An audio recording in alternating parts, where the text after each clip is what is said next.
She needs to go to the treadmill.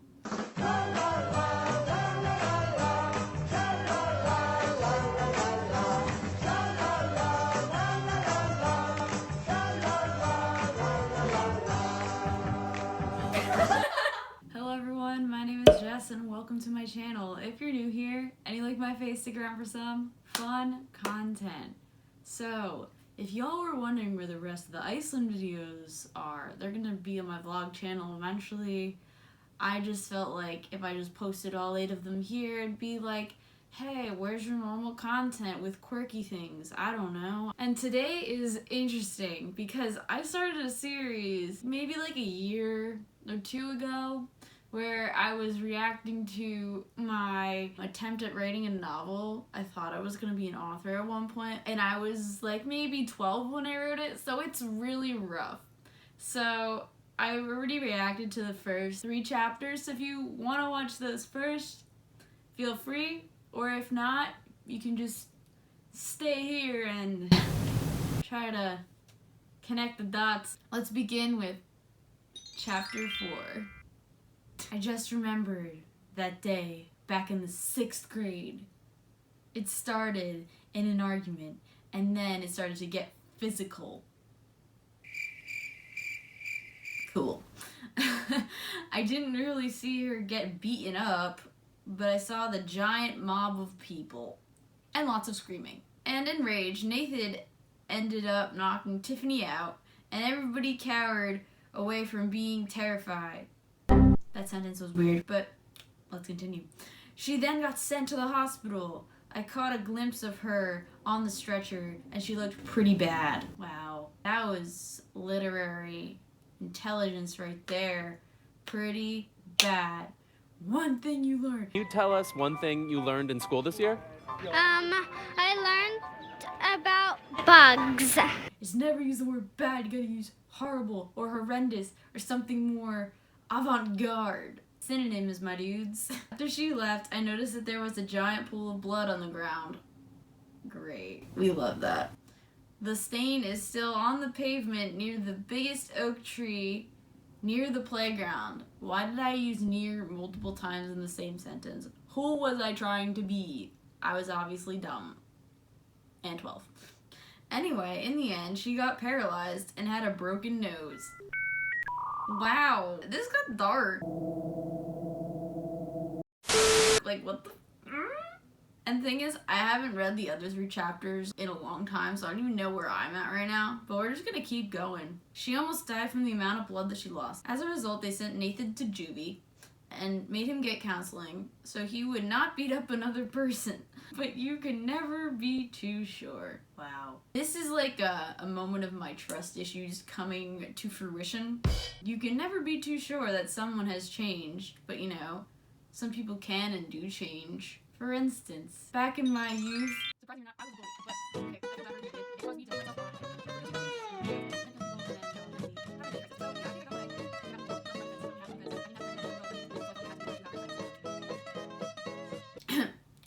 Now you're probably thinking, why did you end up dating this maniac? Well, when he came back from juvie and counseling 2 years later, everyone was scared of him and would never stand closer than 5 feet from him. Oh my god, it's like the movie 5 Feet Apart, like, except, you know, they're not dying.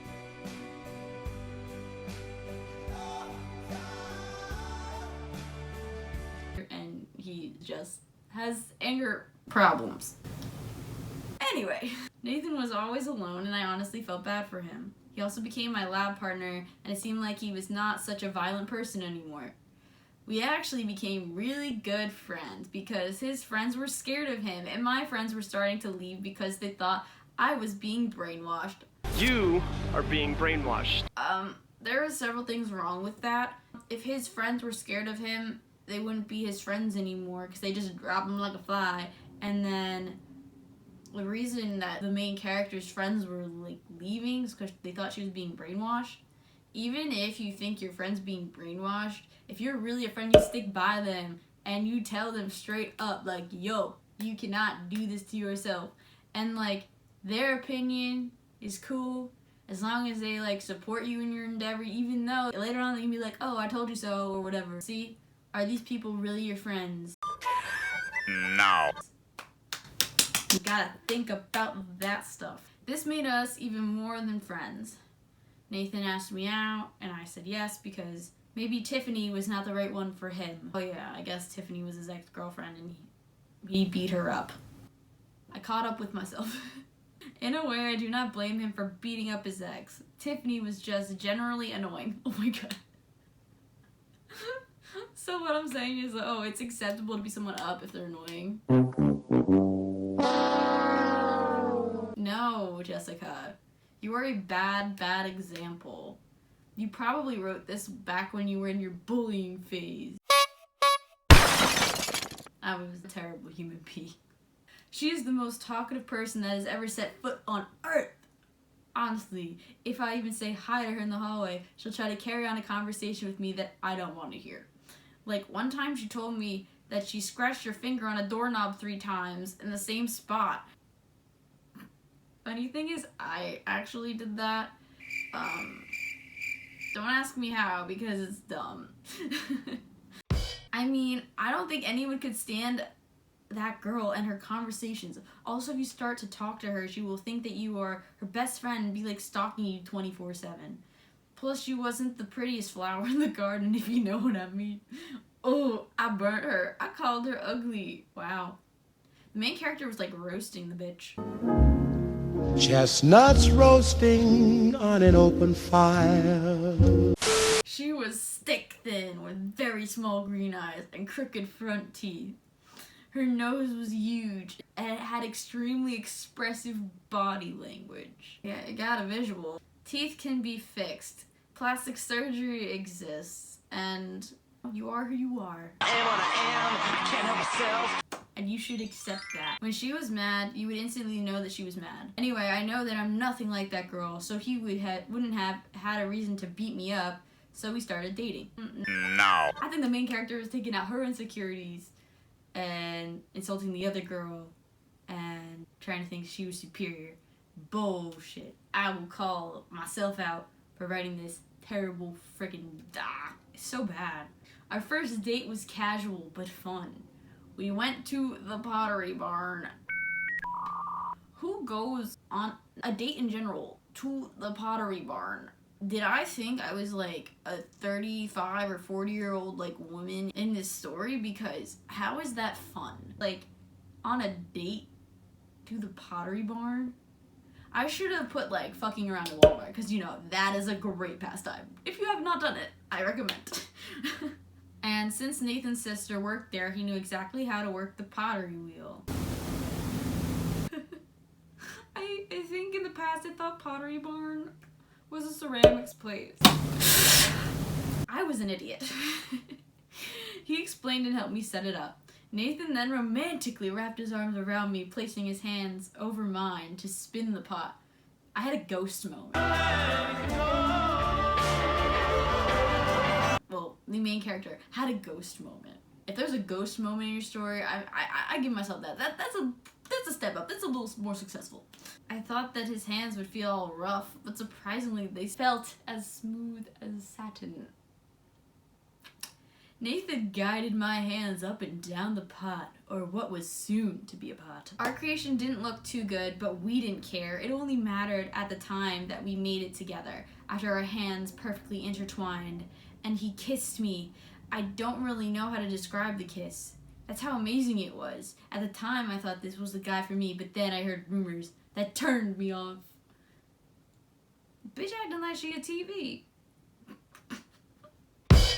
My only other friend that actually accepted the fact that I liked this guy, Michelle, told me that Tiffany was trying to break up with Nathan, but Nathan couldn't accept the fact that he was getting dumped. He then lashed out at her and beat her up. A man with that much pride who can't get broken up with by a female and accept it, and then has such bad anger issues that they beat them up, yeah, that's pretty messed up.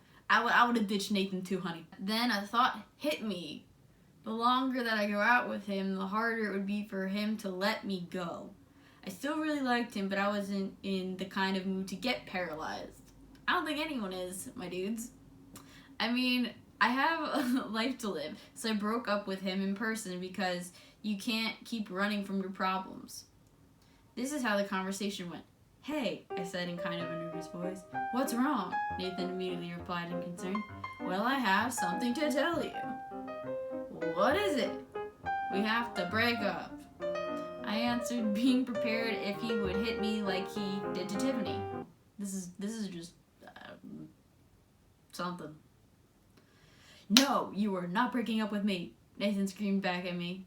He then threw a punch that I dodged. I'm a pretty athletic person, so I could easily dodge that single punch. Wow. She is boosting her self-esteem and being kind of cocky. He ended up hitting the antique painting in my living room, leaving a giant hole in the center. That's irreplaceable, man. You owe her now like $3,000. Like, take it out of your college fund. I then sprinted out the door while he was trying to escape. What? To escape? Don't you want him to leave? I'm a pretty fast runner, so he probably wouldn't be able to catch up to me. I then got out my phone and called the cops. I told them that a maniac was chasing me and was about to beat me up. I told them to meet me at the corner of Lester Drive and Lincoln Avenue. Okay. If someone is chasing you, why would you call the cops and be like, okay, a maniac's chasing after me, meet me at this corner? Like, the fuck? I then turned around to see how far back Nathan was. He wasn't there, or at least I thought he wasn't there. I stopped to catch my breath, and I noticed him sprinting down the sidewalk of the perpendicular street. The really bad thing was that he was coming from the direction that I needed to go to get to the corner of Lester and Lincoln. Oh no, my life was over. I was supposed to meet the cops at that specific corner. I then started sprinting straight forward so I could turn on to the next street and go around the block. I then actually sprinted as fast as my legs would ever carry me in a million years. I have never ran so fast in my life. My adrenaline got the best of me and helped push me on to where I needed to be. It was a rainy day, so the streets were pretty vacant. Basically, the only people outside were me, Nathan, hobos, and the cops. Why did I think it was so necessary to add, like, hobos in there? I feel like I was just trying to, like, be like, you know, the iCarly gang, because I feel like they talked about hobos a lot. As I approached the next block, my heart quickens its pace so I could reach the cops before Nathan caught up to me. I glanced back to find that he's not following me anymore.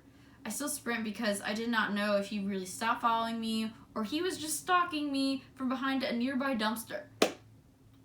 Why would I automatically be like, oh, if I don't see the person chasing after me anymore, they're probably just watching me from behind that dumpster. Like, what? The hobos on the streets are just giving me evil stares. Like, I just won the lottery and did not give them any money. Oh my god. If you won the lottery, hobos don't expect you to give them, like, all your earnings. Put the money in the bag! Put it in! I mean, people who are homeless out on the streets, like, holding signs, they're like, anything help. Oh, okay, this reminds me of a story.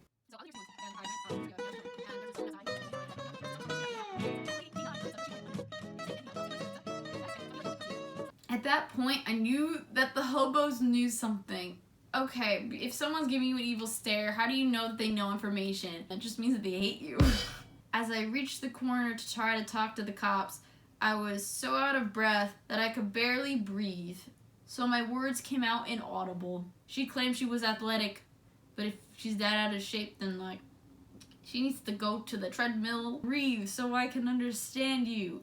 The round policeman with a mustache holding a donut said, sounding annoyed. If that is not the epitome of what, like, every police officer you think of, like, the stereotype is, like, let me know. Also, it kind of sounds like Paul Blart Mall Cop.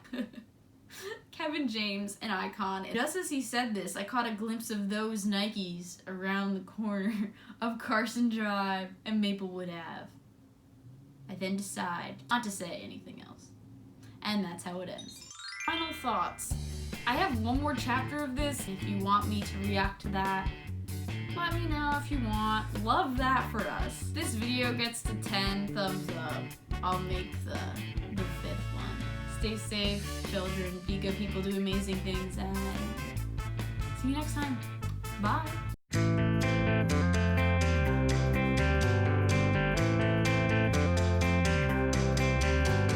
The streets of their space.